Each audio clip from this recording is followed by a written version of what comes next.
नमस्कार, आदाब। मैं हूं मारिया शकील और आप देख रहे हैं मुकाबला। बिहार में सियासत फिर बदल रही है। एक बार फिर नीतीश कुमार वापस बीजेपी के साथ लौटने वाले हैं। सूत्रों की माने तो कल बिहार में खेला हो जाएगा। नीतीश कुमार बीजेपी के समर्थन से कल सरकार बना सकते हैं। वहीं आज बैठकों का दौर जारी रहा। बीजेपी की अहम बैठक हुई, लेकिन किसी नेता ने कोई बयान नहीं दिया। बीजेपी बिहार में सत्ता में वापसी की तैयारी कर रही है, बैठक भी कर रही है, लेकिन हर बैठक के बाद यही कह रही है कि लोकसभा चुनाव की तैयारी की बातचीत चल रही है। आरजेडी की अहम बैठक हुई।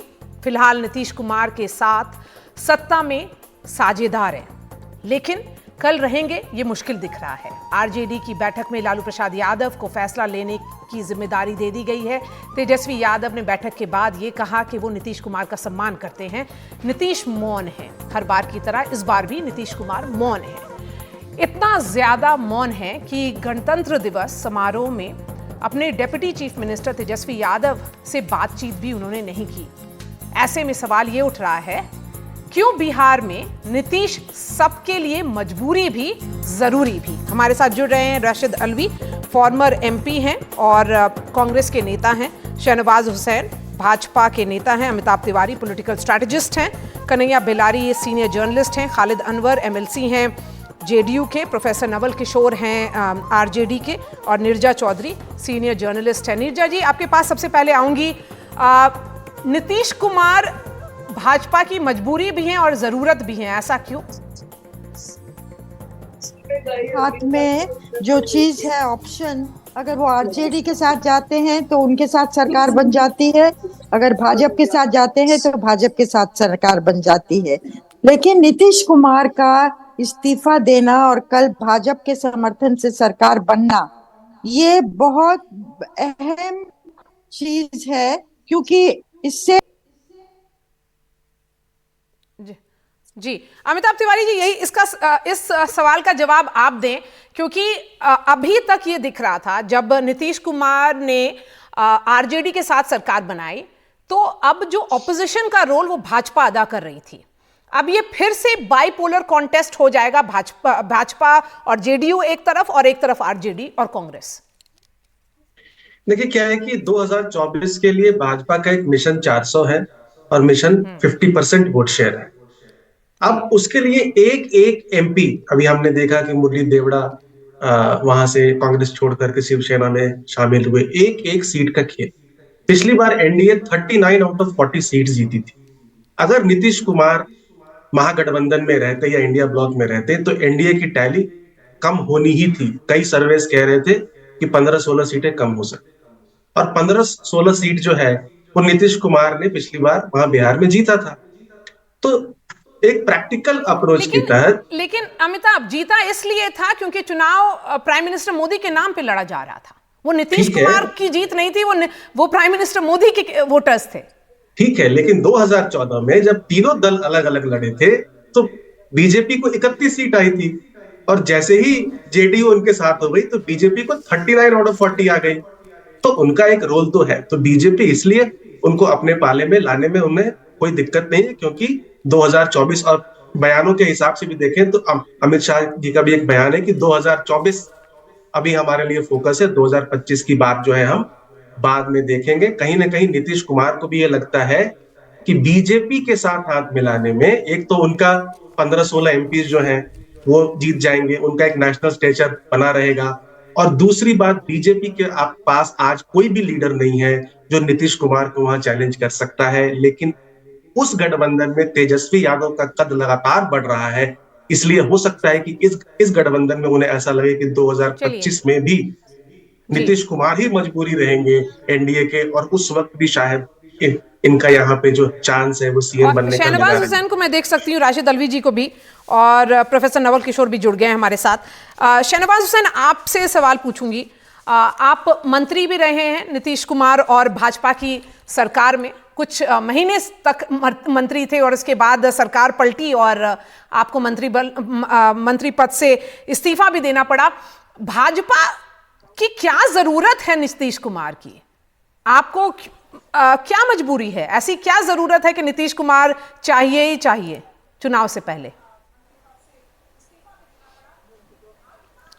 देखिए, अभी हमने नहीं कहा है कि हमें क्या चाहिए क्या नहीं चाहिए। हमारा तो एक मिशन है कि हम इस लोकसभा के चुनाव में 40 की 40 सीट जीतना चाहते हैं। पिछली बार भी हमने 39 सीट जीती थी, लेकिन महागठबंधन के रिश्ते में महाझगड़ा है और हमें एक मजबूत राजनीतिक दल है यहाँ। हम सिर्फ स्थिति पर नज़र बनाए हुए हैं। हमने अभी तक न किसी प्रस्ताव हमें मिला है, न हमने उस पर चर्चा की है। ये सही है कि राजनीतिक परिस्थितियों का जो निर्माण हुआ है उस पर हमारी जिम्मेदारी है कि नज़र रखना, और एक बड़े विपक्षी दल के नाते हम उस पर नज़र रख रहे हैं। और अगर बिहार के हित में कोई फैसला लेना होगा तो हम ज़रूर लेंगे। तो नीतीश कुमार अभी बिहार के तक हित में है? हम लोगों ने जेडीयू भाजपा की सरकार बिहार के हित में है, आपका मानना है? नहीं, देखिए, जेडीयू तो जब जनता दल यूनाइटेड बना, उसकी सरकार बनी, तो मैक्सिमम टाइम तो भारतीय जनता पार्टी और जेडीयू की हुकूमत रही है। जो बिहार का नवनिर्माण हुआ, रोड, बिजली, पानी, सड़क, स्कूल, जो कुछ भी हुआ, और बाद में इंडस्ट्री भी मिली, तो बीजेपी के पास तो इंडस्ट्री में भी जो काम हुआ वो बीजेपी के वजह से उसमें बड़ी भागीदारी रही। अब ये सही था कि नीतीश कुमार जी का जो वजूद था वो जेडीयू आरजेडी के खिलाफ लड़कर ही वो नीतीश कुमार जी बने थे।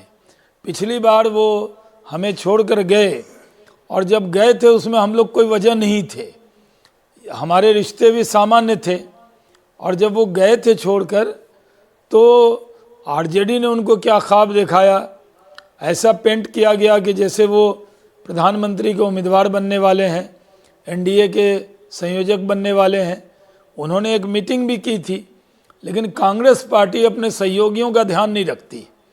हम जब पूर्ण बहुमत भी मिला तो हमने अपने सहयोगियों का ध्यान रखा केंद्र में, लेकिन कांग्रेस पार्टी ने इतने बड़े नेता को, नीतीश कुमार जी को, एक सफ में खड़ा कर दिया। उनकी पार्टी के किसी भी व्यक्ति को आपने केंद्र में मंत्रिमंडल में शामिल नहीं किया था। इस बात पर भी नीतीश कुमार की नाराजगी थी। चुनाव तो साथ में लड़े थे, और ये भी कहा था कि चिराग पासवान को आप लोगों ने इतना तूल दिया कि वो नीतीश कुमार को डैमेज किए करीब 30 सीट पर। वो तो देखिए, वो तो बीती बात हो गई ना। बीती बातें तो वो हमारे साथ आए, फिर गए, फिर आए, वो एक पुरानी बात है।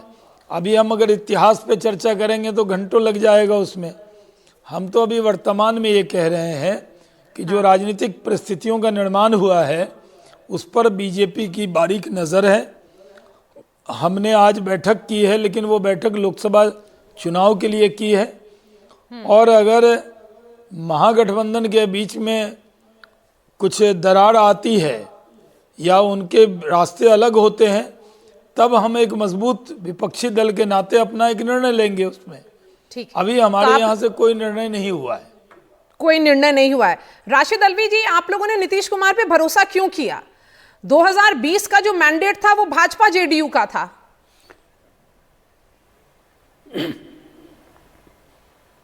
देखिए, बिहार के अंदर कांग्रेस पार्टी बहुत छोटी पार्टी है। भरोसा करने ना करने की जिम्मेदारी लालू जी की पार्टी की है। कांग्रेस पार्टी तो केमिस्ट्री के अंदर एक चीज़ होती है कैटलिस्ट, वो प्रोसेस को तेज कर देता है। ना उसका कुछ बिगड़ता है, ना उसका कुछ फायदा होता।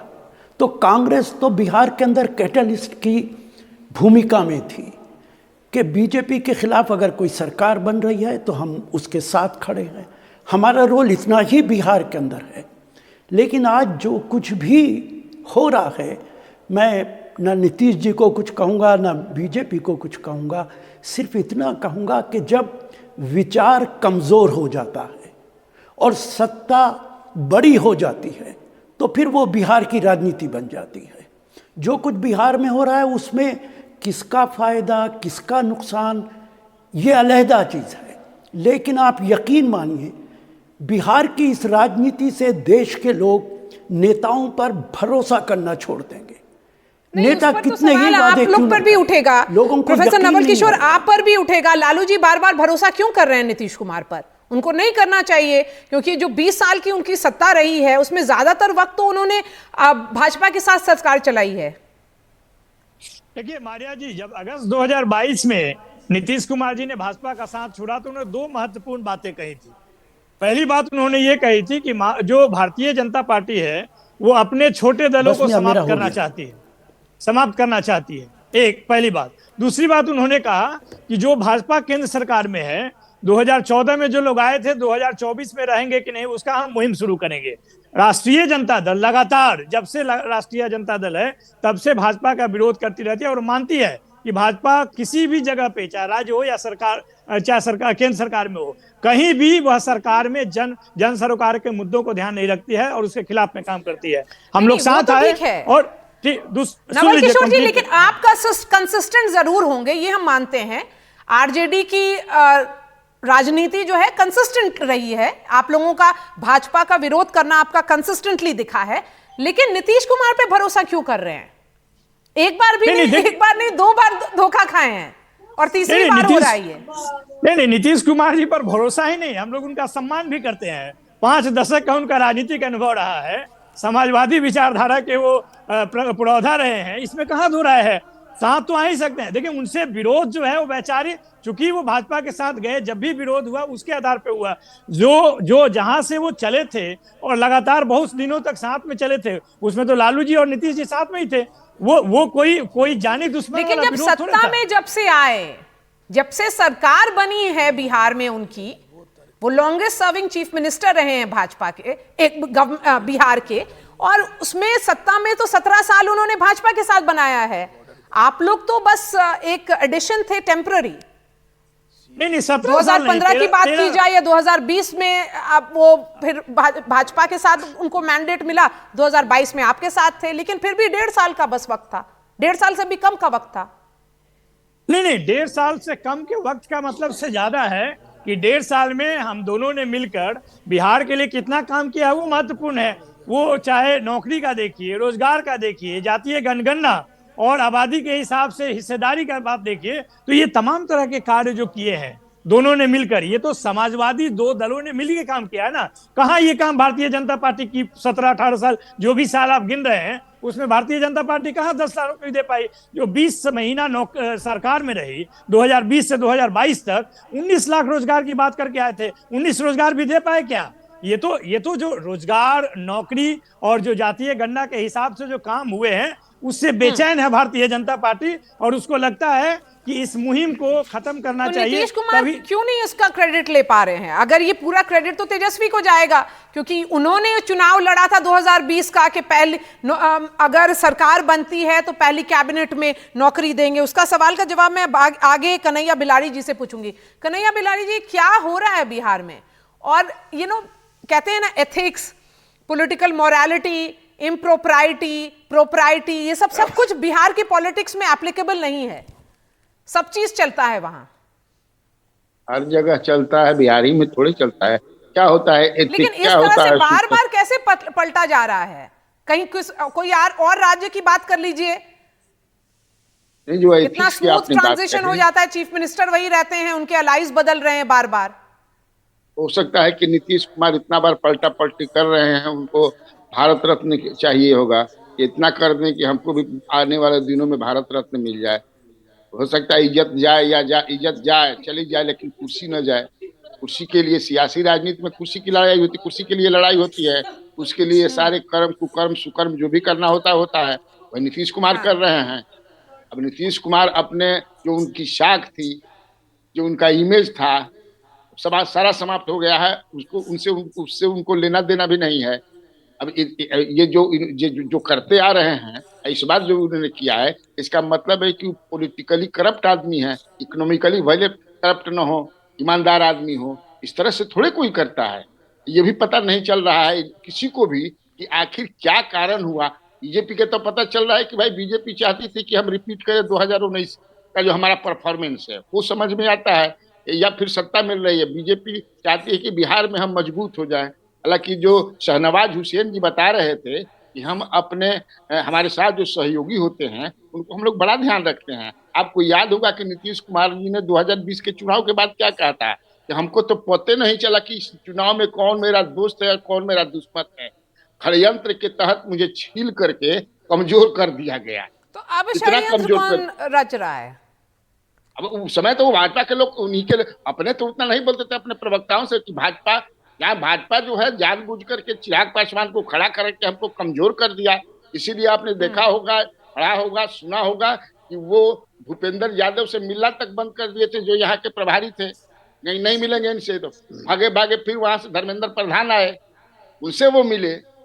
लेकिन अब उनको क्या हो गया है भाजपा का तो मैं कहा समझ में आता है ये क्या चाहते हैं। एक ये मेरे समझ में आता है कि चाहते होंगे कि जब तक मैं जिंदा रहूं मुख्यमंत्री के कुर्सी पर रहूं। क्या हो सकता है कि जब चुनाव हो और चुनाव के बाद ऐसी परिस्थिति बने हंग असेंबली हो जाए तो फिर ये बीजेपी से कहेंगे कि ना हम आगे भी रहेंगे सीएम हम ही, नहीं तो फिर हम चले लालू हाँ, प्रसाद यादव कंटिन्यू के साथ करेंगे। लेकर।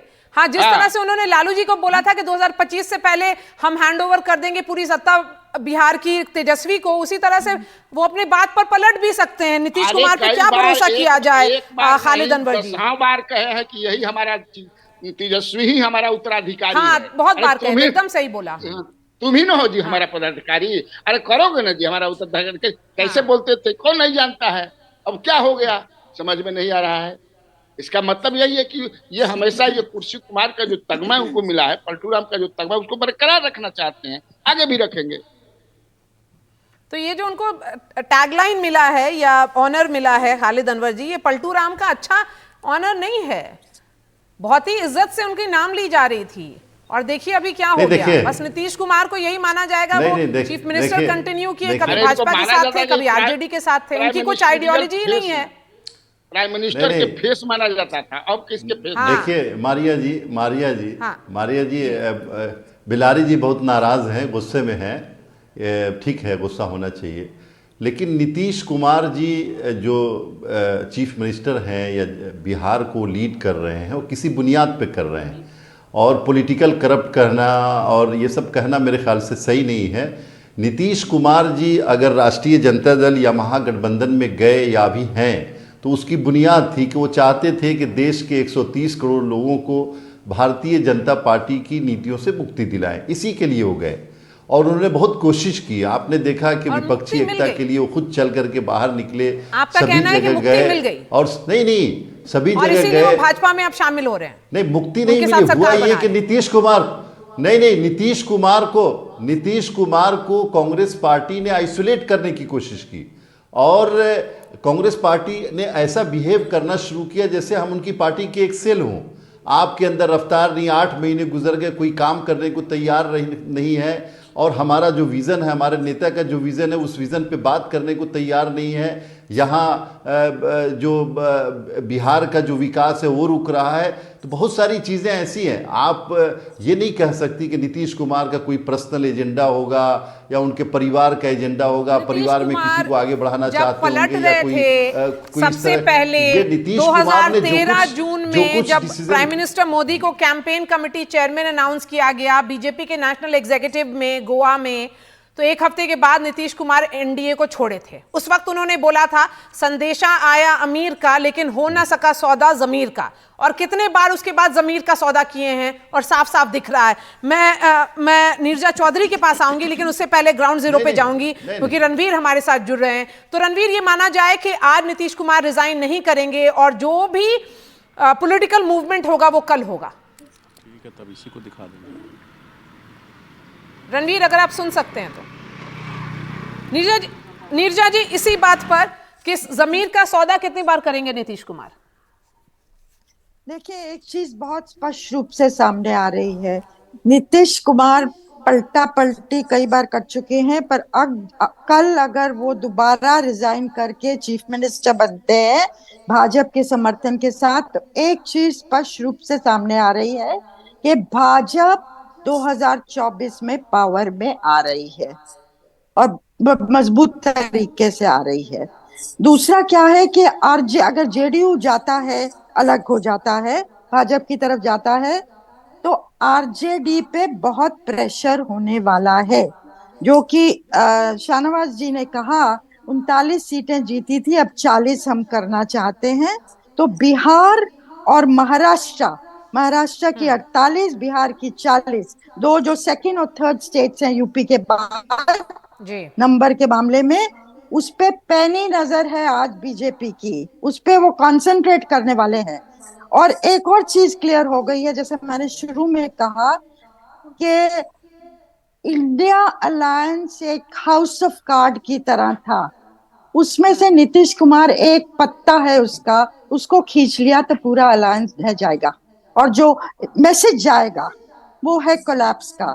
तो इसके बहुत सीरियस इम्प्लीकेशंस है। भाजपा के लिए सवाल उठता सिर्फ बिहार, मसला बिहार का नहीं है, मसला 24 जीतने का भी नहीं है, जो वो जीत जाते वैसे भी। मसला पोस्ट इलेक्शन भाजपा क्या करने जा रही है अगर थर्ड बार पावर में आती है, मसला उस चीज का है।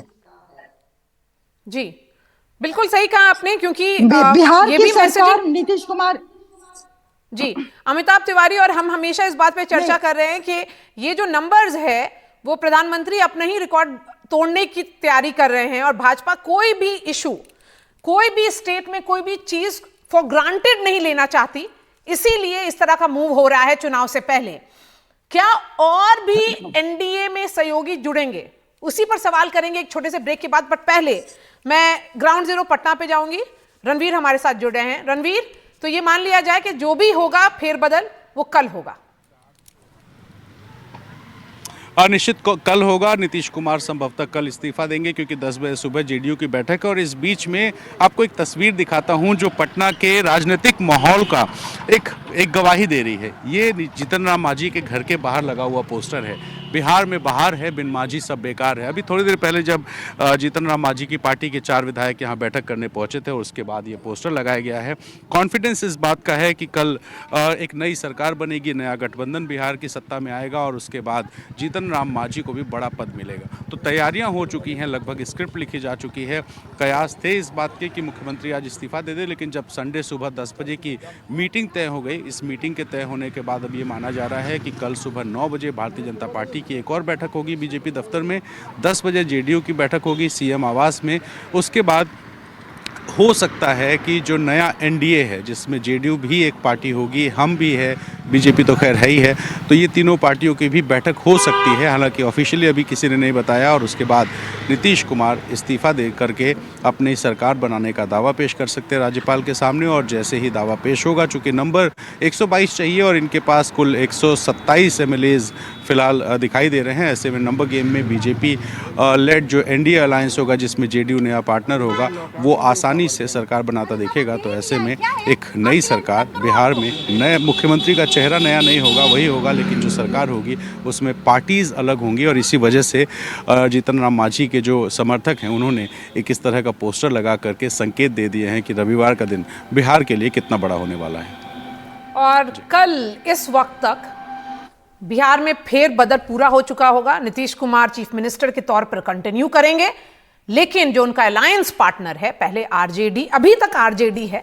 वो आरजेडी मिनिस्टर्स को इस्तीफा देना होगा, जिस पे लालू जी का कहना है कि वो इस्तीफा नहीं देने देंगे। इसका मतलब है कि उनको सैक किया जाएगा, और वही एक प्रोसेस फॉलो होने वाला है। एक छोटे से ब्रेक लेंगे और उसके बाद फिर वापस आएंगे।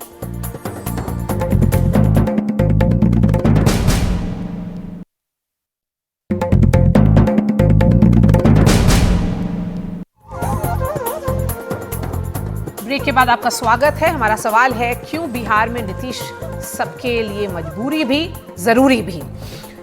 शाहनवाज हुसैन, फिर से आपके लिए सवाल यह है कि नीतीश कुमार आप लोगों के लिए क्यों जरूरी हैं लोकसभा इलेक्शंस के कॉन्टेक्स्ट में? देखिए, नीतीश कुमार जी समाजवादी नेता हैं। जब वो हमारे साथ नहीं थे, तब भी प्रधानमंत्री जी ने उनकी तारीफ की थी कि समाजवादी अगर कोई है जो सिद्धांत पे चलता है तो वो नीतीश कुमार जी है। वो समाजवादी तो आजकल परिवारवादी हो गए हैं ज़्यादातर, क्योंकि कहते हैं कि समाजवादी हैं। अखिलेश यादव भी अपने को समाजवादी कहते हैं। तो क्या समाजवाद के रास्ते पे हैं या परिवार के वजह से। तो नीतीश कुमार जी ने परिवार में किसी को आगे नहीं बढ़ाया, और हम लोग भी परिवारवाद के खिलाफ रहते हैं, हम लोग भी गरीबों की चिंता करते हैं। तो शुरू से जब अटल बिहारी वाजपेयी जी के साथ भी उन्होंने काम किया तो अटल जी अडवाणी जी भी उनको पसंद करते थे, और मोदी जी भी उनको पसंद करते हैं, क्योंकि उनकी ईमानदारी पे कोई शक नहीं, जैसे कन्हैया बेलारी जी ने कहा, उनके दयानतदारी पे कोई शक नहीं। पॉलिटिकली वो समाजवादी होते हुए अगर बीजेपी से सबसे पहले कोई जुड़ा तो वही जुड़े थे। जब हमारा मुंबई अधिवेशन था तो जॉर्ज फर्नांडिस और नीतीश कुमार जी उस वक्त हमसे जुड़े थे, और भारतीय जनता पार्टी के साथ कोई समाजवादी पहली बार अगर हमें कहा जाता था अनटचेबल तो सबसे पहले वही आए थे, और हम लोगों ने उनके साथ चुनाव लड़ा 98 का, 99 का, 96। शाहनवाज जी जो बार बार आपको छोड़ के जाते हैं और आप बार बार उनके लिए दरवाजे खोलते हैं। नहीं, देखिए वो हमें छोड़ कर गए, ये उनका रोल था, हमने तो कभी नहीं छोड़ा ना। भारतीय जनता पार्टी अपने एलाइज के साथ कभी भी ऐसा व्यवहार नहीं करती कि उसको छोड़, हमने कभी नहीं छोड़ा। हमें बहुमत मिला, जब पूर्ण बहुमत 14 में भी, तब भी हमने अपने एलाइज के लोगों को मंत्री बनाया। 2019 में भी हमने 303 के बहुमत के बाद भी अपने एलाइज का ध्यान रखा। ये जो ख्वाब लालू जी ने या कांग्रेस ने नीतीश कुमार जी को दिखाए, अब वो ख्वाब क्या थे वो तो वो बताएंगे, मैं तो नहीं बता सकता। चलिए जी, और इतना सबको जमा किया, इकट्ठा किया, उनको क्या सिला दिया उन्होंने?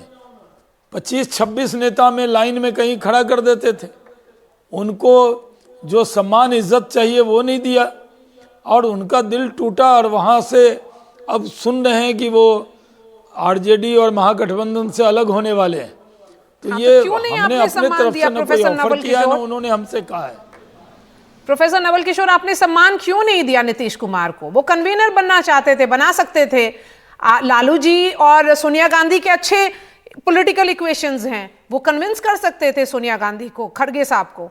वैसा कोशिश क्यों नहीं की गई आरजेडी की तरफ से? शाहनवाज जी को मैंने सुना कि उन्होंने अलाई को बहुत सम्मान करते हैं। अकाली दल छोड़ के भाग गया, टीडीपी छोड़ के भाग गया, शिवसेना छोड़ के भाग गया, यहाँ पर जनता दल यूनाइटेड खुद वो कह के आए कि आप अलाई के साथ क्या करते हैं। उन्होंने 2019 में जीतने के बाद कहते हैं कि हमारे अलावा जितने भी अलाई हैं उनको एक एक मंत्री देंगे। ये तो अलाई का सम्मान है शाहनवाज जी।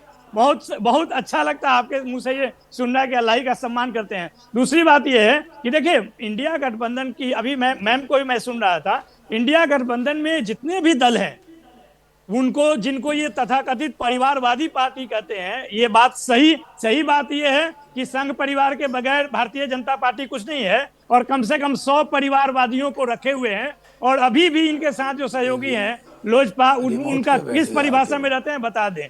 दूसरी बात ये है, प्रोफेसर नवल किशोर, नीतीश कुमार के बाहर जाने के बाद इंडिया जो गठबंधन है वो तो कोलैप्स कर जाएगा, क्योंकि वो आर्किटेक्ट माने जाते हैं। अगर आर्किटेक्ट ही चला गया तो इंडिया का मतलब क्या? नहीं मारिया जी, देखिए, ये मुझे तो अभी भी मैं ये नहीं मानता हूं कि वो जा रहे हैं, क्योंकि अगर आर्किटेक्ट हैं तो वो जाएंगे नहीं। आप ऑप्टिमिस्टिक हैं, लेकिन जो तैयारी चल रही है आपको भी पता है, आप नहीं चाहते कोई भी रीजन देना नीतीश कुमार को। दूसरी बात सुन लीजिए कि आप इस इंडिया गठबंधन को देखते हैं तो डीएमके को क्यों भूल जाते हैं, ममता बनर्जी को क्यों भूल जाते हैं, शिवसेना शरद पवार को क्यों भूल जाते हैं? आखिर ये मजबूत दलों का, जिनका जमीर और जमीन दोनों है, ममता बनर्जी ने तो साफ तौर पे कह दिया कि वो अकेले चुनाव लड़ने वाली हैं बंगाल में। उन्होंने कहा कि भाजपा के साथ जा रहे हैं। उन्होंने कब कहा कि भाजपा के साथ जा रहे हैं? नहीं, भाजपा के साथ नहीं जा रही है, लेकिन इंडिया के साथ भी नहीं है, ये भी साफ तौर पे दिख रहा है। इंडिया के साथ है। खालिद अनवर जी, तो अब नीतीश कुमार क्या अब बोलेंगे? क्या वो जमीर की बात करते थे, और उन्होंने जब 2022 में पलटा था, आरजेडी के साथ आए थे और भाजपा को छोड़ा था, तो उन्होंने बोला था जिंदगी भर वापस नहीं जाएंगे। तो ये क्या मजबूरी हो गई उनकी? देखिए, नीतीश कुमार के साथ एक ख़ास बात यह है कि आइडियोलॉजिकल जो कमिटमेंट है उनका, उन्होंने जो पहले दिन कहा कि करप्शन, क्राइम और कम्युनलिज्म से कभी समझौता नहीं करेंगे, और इसके साथ साथ ये है कि 13 करोड़ बिहारियों के दिलों पर वो ऐसे राज नहीं करते हैं, अपनी चिंता नहीं करते, बिहार के लोगों की चिंता करते हैं। आपका कहना है कि जो सरकार चल रही थी वो करप्ट थी? किस पे करप्शन का आरोप लगा रहे हैं आप? तेजस्वी यादव पे आरोप लगा रहे हैं? आरजेडी के किस मंत्री पे आरोप लगा रहे हैं? नहीं, मैं किसी मंत्री पे आरोप नहीं लगा रहा हूं। मैं एक बात ये बता रहा हूं कि जिसमें बिहार का भला हो, जिसमें 13 करोड़ बिहारियों का भला हो और बिहारियों को जिसमें सम्मान दिया जाए, नीतीश कुमार जी हमेशा वही फैसले करते हैं। अब इसको आप पलटने का नाम दें या लोग पलटने का नाम दें या जो नाम दें, उनके फैसले वो देते बदलते रहे, हैं लेकिन और अगर सम्मान 13 करोड़ बिहारियों को इस तरह से मिल रहा है। एक ऐसा मुख्यमंत्री बस बिहार को मिला है, कन्हैया बिलारी जी। अपने लिए फैसले नहीं करते ना मारिया जी। जी बिल्कुल सही बोला आपने। अपने लिए कभी फैसले नहीं करते, वो हमेशा बिहार के लोगों के लिए फैसले किए। चलिए, हिंदुस्तान में ऐसा मुख्यमंत्री बस बिहारियों को मिला है जो बार बार अपनी पार्टी बदलता है, अलायंस पार्टनर बदलता है और लॉजिक देने की कोशिश करते हैं। कन्हैया बिलारी जी, इस बार नीतीश का कोई लॉजिक नहीं चलेगा। नवाज जी कह रहे हैं कि उनका दिल जो है टूट गया इधर से। कैसा दिल है वो? अभी तक 4-5 बार टूट चुका है। ये दिल है कि कुछ दूसरा चीज है? ऐसे ही दिल टूटता है। अभी ईडी का छापा पड़ा था तेजस्वी के हाथ, तो लालू यादव ने क्या कहा, ये नीतीश कुमार ने, वो दिल्ली वाला फंसाएगा अभी, और समझ लो दिल्ली वाला फंसाएगा, बहुत फंसाता है। ललन सिंह ने कहा कि कोई आरोप नहीं है भ्रष्टाचार का, सीबीआई ने केस बंद कर दिया, इसको खुलवाया गया है। फिर क्या क्या बोलते थे, लेकिन अब क्या कहिएगा। नीतीश कुमार हमेशा कहते रहे कि हमें पद नहीं चाहिए, मुझे कोई पद नहीं चाहिए, तो फिर अब काहे भाग गए? वो तो उस समय बोले थे कि राबड़ी देवी जिस पद पर बैठ गई, अब उस पद में मेरा कोई इंटरेस्ट नहीं है, मैं अब मुख्यमंत्री नहीं बनूंगा, मुझे कोई इंटरेस्ट नहीं है। राबड़ी देवी बैठ के फान करके बैठ गए उसी पर। तो ये कब क्या बोलते हैं, कब क्या करते हैं, लगता है अब क्या अब हम लोग कहें, इतना इस तरह से कोई करता है? बिहार का भी नाम बदनाम हो रहा है। जो इनके साथ, इनको प्रधानमंत्री, हम देश का नेता कैसा हो, नीतीश कुमार जैसा हो, पीएम नीतीश कुमार, अब क्या करेंगे नीतीश कुमार? अब तो नरेंद्र मोदी जिस तरह से कठपुतली की तरह इनको नचाएंगे, अपना नाचते रहेंगे। इस बार वो लोग भागने भी नहीं दे। पिछले बार चुनाव में तो इनको 43 पर ला करके खड़ा कर दिए लोग। अब इस बार वो कहाँ जाते हैं, अब देखेंगे। अब अड़े हुए थे लालू यादव, कह रहे हैं कि हम अगर अभी इनके लोग कि हम चाहते हैं कि विधानसभा का चुनाव जल्दी हो जाए। लालू प्रसाद कहते हैं कि विधानसभा का चुनाव नहीं होना चाहिए। क्या जो आता नहीं, मैं चाहता हूं कि मैं फिर 70-71 पर आ जाऊं और भाजपा को ला दूं 40 पर। ये हमेशा जो है दिस दैट करते रहेगा, परेशान करते रहेगा। अब बताइए, लेकिन उसमें चलिए अब अमिताभ तिवारी और मैं नीरजा चौधरी के पास आऊंगी। अमिताभ जी, नीतीश कुमार एक नेसेसिटी बन गए हैं बिहार पॉलिटिक्स की, और मजबूरी भी, ये भी माना जाए। लेकिन नीतीश का भी तो ये सर्वाइवल का क्वेश्चन है। उनको ये साफ तौर पे पता है कि 2024 का चुनाव में बिहार में वैसी परिस्थिति नहीं रहेगी जो पहले सोचा गया था। वो कास्ट इक्वेशन पर, डायरेक्ट कास्ट इक्वेशन पे शायद वोट ना पड़े, और जो मोदी वोटर है, जो लाभार्थी वोटर है, वो प्राइम मिनिस्टर मोदी के नाम पर वोट देगा। तो नीतीश कुमार अगर सर्वाइवल की लड़ाई लड़ रहे हैं तो ये तो उनके लिए बेस्ट ऑप्शन है। उनके लिए बेस्ट ऑप्शन है, तभी उन्होंने ये फैसला लिया होगा। अदरवाइज क्यों? सीएम तो वो वहां भी बने हुए थे और यहाँ भी बने रहेंगे। जब तक वो रहेंगे तब तक सीएम बने रहेंगे, जब तक उनको वोट मिलते रहेंगे 16%। लेकिन जब भाजपा ने कांग्रेस को 3-0 से हरा दिया हिंदी पट्टी में, और उसके बाद जब एक एलिजेडली कू अटेम्प्ट हुआ जेडीयू के ऊपर लालू यादव द्वारा, और ललन सिंह का जो इंसिडेंट हुआ, 11-12 एमएलए जाके मिले, और जो अभी हाल फिलहाल में भव्य राम मंदिर का जो इनॉग्रेशन हुआ, उसके बाद नीतीश कुमार को समझ आ गया कि हवा किस तरफ बह रही है और वहीं रहने में फायदा है। अगर ये 16 एमपी मुझे बचाने हैं, और सिर्फ 16 एमपी नहीं बचाने, जैसा मैंने पहले भी कहा है, राजद में एक कॉम्पिटिटर है उनके सामने, एक कद्दावर लीडर बन के उभर रहा है। उन्होंने खुद ही कहा कि मेरा उत्तराधिकारी है। लेकिन भाजपा के पास स्टेट लीडरशिप में कोई भी बहुत सारे लीडर उन्होंने ट्राई किए, अभी सम्राट चौधरी जी को बिठाया उन्होंने अध्यक्ष के पद पर। भाजपा के पास नहीं है, भाजपा की बड़ी मजबूरी है ये। और ये अगर पलट मतलब बार बार पलट रहे हैं तो एक्सेप्ट भी तो कर रहा है ना कोई, ऐसे ही तो नहीं पलट रहे हैं। दोनों जी पार्टियां बिल्कुल। एक्सेप्ट कर रही हैं, फिर से पलटेंगे ये अगर 2025 के बाद, फिर इनको राजद एक्सेप्ट करेगा। ये आज भी मैं कह देता हूं। क्यों? क्योंकि कोई भी एमएलए अर्ली चुनाव नहीं चाहता है। और तेजस्वी यादव जी भी डिप्टी सीएम नीतीश कुमार की वजह से बन के, उनके भी लोग हैं, जी सरकार जी। में रहते हैं, और उससे जो है सारा जो है सिस्टम जो है वो चलता है। जब तक हाँ, उनका कोर सत्ता वोटर के नहीं लिए हिलेगा चुनाव, उनसे। सत्ता के लिए पॉलिटिक्स किया जाता है और वो साफ तौर पे बिहार में दिखता है। अब मैं नीतीश कुमार की लेगेसी पर आपसे बात करूंगी। नीरजा चौधरी जी, नीतीश कुमार की अब लेगेसी क्या होगी? ये बार बार उनका जो पलटू राम की कहा जा रहा है, जो भी कहा जाए, लेकिन नीतीश कुमार की अब क्या कहा जाएगा? वो किस तरह के नेता हैं? उनकी क्या है कि नीतीश कुमार अब कौन है? देखिए, नीतीश कुमार अपनी गवर्नेंस के लिए जाने जाते थे। नीतीश कुमार अपनी ईमानदारी के लिए जाने जाते थे। एक टाइम था नीतीश कुमार को भावी प्रधानमंत्री के रूप में देखा जाता था। आज उनकी साख नहीं रही है, आज उनकी छवि वो नहीं रहेगी। और अगर कल ये होता है तो फिर वो छवि नहीं रहेगी जो पहले थी। लेकिन उन्होंने पॉलिटिकल कैलकुलेशन किया है कि ये गवा के मुझे दूसरी चीज मिलने वाली है, वो पॉलिटिकल रेलेवेंस रहेगी। अगर मैं नहीं शिफ्ट करता तो पॉलिटिकली इररेलेवेंट हो जाऊंगा, उनका कैलकुलेशन है। अब बिहार की जनता कैसे देखेगी, इस पे देखने लायक चीज है। पर मेरे मन में जो सवाल उठ रहे हैं वो ये है, क्या सेंटर लोकसभा चुनाव से पहले भी प्रेसिडेंट रूल कर सकता है बिहार में, और साइमल्टेनियस इलेक्शंस बिहार के असेंबली में हो सकते हैं, या फिर लोकसभा चुनाव जीतने के बाद क्या नीतीश कुमार की पार्टी को तोड़ सकते हैं और एक ऐसी बहुत सरकार सारे बनाए सवाल हैं नीरजा जी, आपने बिल्कुल सही कहा। बहुत सारे सवाल हैं, सारे सवाल लेकिन हैं। जरूरी नहीं जी है कि Nitish Kumar chief minister continue करेंगे, जी बिल्कुल, ये भी ये कहा कदम जा लेते रहा हुए है। भी। और सूत्र हमें बता रहे हैं कि ये भी कहा जा रहा है कि 2025 के चुनाव में शायद उनको फेस बना करके बीजेपी जेडीयू का ना प्रोजेक्ट किया जाए और उनको कोई एक respectable honourable position central government में दिया जाए। राशिद अलवी जी, शहनवाज जी, अमिताभ तिवारी, कन्हैया बिलारी जी, प्रोफेसर खालिद अनवर, नवल किशोर जी और नीरजा चौधरी, हमसे जुड़ने के लिए बहुत बहुत शुक्रिया। मुकाबला में बस यहीं इसी बात पर हम ख़त्म करते हैं और अगले हफ्ते फिर से मिलेंगे एक नए इशू के साथ, एक नए टॉपिक के साथ। शुक्रिया हमारे साथ जुड़ने के लिए।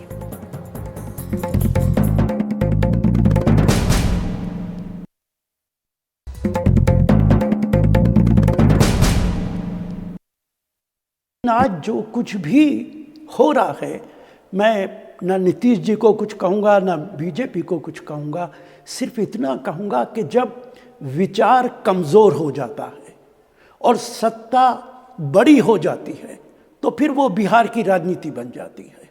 जो कुछ बिहार में हो रहा है उसमें किसका फ़ायदा किसका नुकसान ये अलहदा चीज़ है, लेकिन आप यकीन मानिए बिहार की इस राजनीति से देश के लोग नेताओं पर भरोसा करना छोड़ देंगे।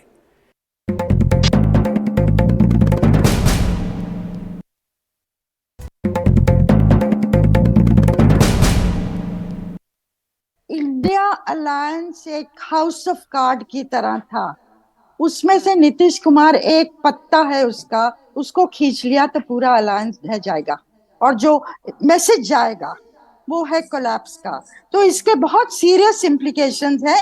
भाजपा के लिए सवाल उठता है, सिर्फ बिहार, मसला बिहार का नहीं है, मसला 24 जीतने का भी नहीं है जो वो जीत जाते, वैसे भी मसला पोस्ट इलेक्शन भाजपा क्या करने जा रही है अगर थर्ड बार पावर में आती है, मसला उस चीज का है।